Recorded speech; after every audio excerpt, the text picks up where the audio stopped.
Alright, guys, nous sommes rendus à leçon 5. J'espère que celui-ci va pas mal bien. Dans leçon 5, il y a plusieurs questions. So, pour la pratique ici, leçon 5, je vais faire 3 de ces questions. Vous allez faire les restes. So, moi, je pense que je vais faire A, C et J. So, vous allez faire B, D, E, F, G, H, I. Ensuite, moi, je vais faire question 2. Et vous autres, vous allez faire question 3. OK? Ça, c'est tout. Ensuite, il va y avoir un quiz, évidemment, attaché. Alors, moi, je l'ai mis ici. Vous avez accès à cette page ici. Je vois que quelqu'un est là-dedans en ce moment actuellement. Don't know who that is. Can't tell who that is. C'est quelqu'un en rose. Je sais pas comment... Oh, Bailey. C'est Bailey qui est pas là, mais elle était là. So anyways, j'ai partagé ce document avec vous autres. C'est un document vivant, ça vous pouvez regarder le tout. So, moi, je vais faire les questions maintenant le plus vite que je peux. So, leçon 5, question A. Donc, notre but est de vérifier qu'est-ce qui est Z. Et en ce moment, Z est cassé par une multiplication de moins 5 et une soustraction de moins 2. So, je vais enlever qu'est-ce qui est plus loin en premier. So, je vais soustraire moins 2. So, j'ai 11 moins 2 égale... Oh, actuellement, je ne vais pas faire moins 2. Je vais faire plus 2 pour enlever une soustraction. So, je vais faire plus 2 qui me laisse avec moins 5Z ici. Donc, 11 plus 2 est 13 égale moins 5Z. Et ensuite, pour enlever la multiplication, je fais une division. Divisé par moins 5, divisé par moins 5. Ça va définitivement être négatif. Et ça va être décimal. Et la réponse est... Je vais juste le taper en dessous pour vous autres. Oups.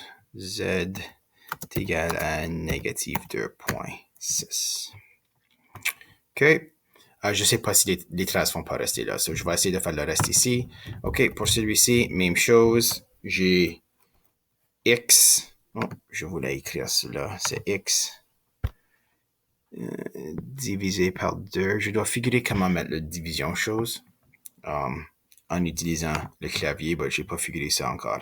Encore, x est divisé par 2 et une soustraction de moins 1. C'est la première chose que je vais faire. Je vais ajouter 1 pour enlever ça. So, 1 de ce côté-là. Ça va me donner... Oups, that's weird. Anyways, on sait que c'est divisé par 2. Anyway, so j'ai x divisé encore par 2 égale maintenant 1 moins 1 partie, so égale 12. So pour enlever une division de 2, je dois multiplier par 2.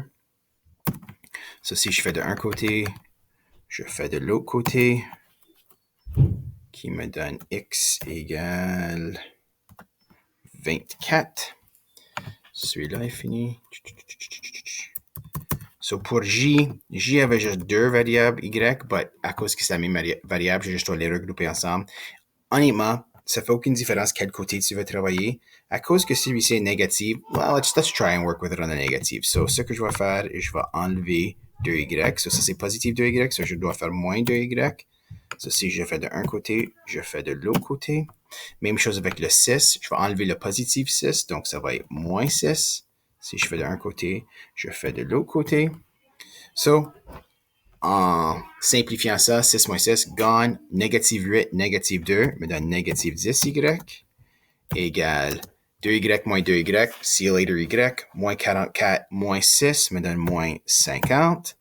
So, rendu là, y est cassé par une multiplication de négative 10. So, pour enlever ça, je dois faire une division de négative 10. So, de l'autre côté, je vais faire une division de négative 10. Fais certain que tu vois que négative 50 divisé par négative 10, deux négatives forment un positif. Donc, ça me donne 5, positif 5. La deuxième question, OK, so j'ai seulement 20 secondes de reste avant que mon vidéo ramps up. So, dans cette question ici, je vais faire les détails, ensuite tu vas les voir quand je viens pour les dernières 10 secondes. OK, so comme je vous ai dit, j'ai fait ça de différentes façons. Regarde-le et à plus tard.